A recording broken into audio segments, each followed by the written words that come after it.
Can you believe they canceled school over 2 inches of snow? Right? We're getting so soft as a society. Here's why that may not be true. I went to a really great talk when I was at the AMS conference in New Orleans, and they were talking about the correlations of winter weather fatalities and winter weather traffic fatalities and the trends we see in both of those. I was also the official meteorologist for a local school district in New Hampshire, and that helped me learn a lot. So here's the details as to why this may not be true. Let me know what you think in the comments below. First, having been a superintendent's speed dial number when bad weather was coming into place, it was really interesting to learn that basically the school districts have to play down to the town with the least amount of winter weather preparation. Some of you live in these very small towns in New Hampshire and know the resources aren't there like they are in the larger cities. Limited salt trucks, limited snow plows, limited resources, limited staff to operate these.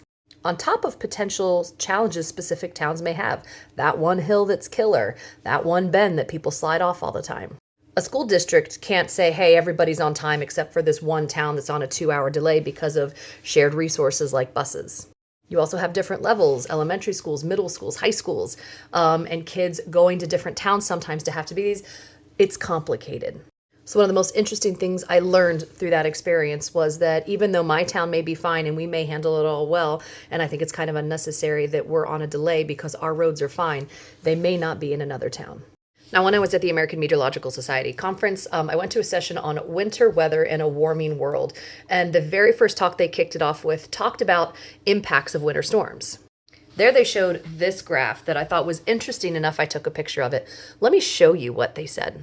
So what I'm showing here in the bar is the storm data fatalities for each season. Storm data does not count traffic fatalities. This traffic fatality aspect's on the right. It's almost an order of 10 difference. Most recently, that number has thankfully come down. And thankfully, this is a good news story, right? Certainly you could imagine and hypothesize we have improved cars that can sustain some of these accidents. Perhaps we have improved roads. Perhaps this is a bit of the better warnings of these kind of events. This chart was absolutely amazing to me because even though the blue lines are fatalities due to winter weather, by the way, this big spike right here is the February of 2021 Texas polar vortex. That was a big bad problem. If you look at the traffic one, like the people that are dying in the roads during winter storms, that number's going down, and not like, a little bit. That's a drastic change.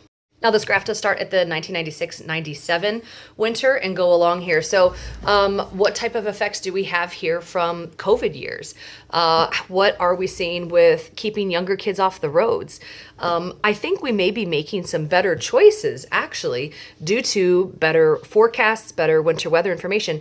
People may be staying off the roads better and making better choices. And that includes not having to go to school when you don't absolutely need to. So are we getting soft? Maybe. But if the data shows that traffic fatalities are going down and we're saving lives by doing so, I think that's okay. Maybe the choices we were making 30, 40 plus years ago weren't the right ones. Remember, don't forget during this time, most people skied without helmets, and you don't see that anymore. We're making positive changes to help keep people safe. Let me know what you think.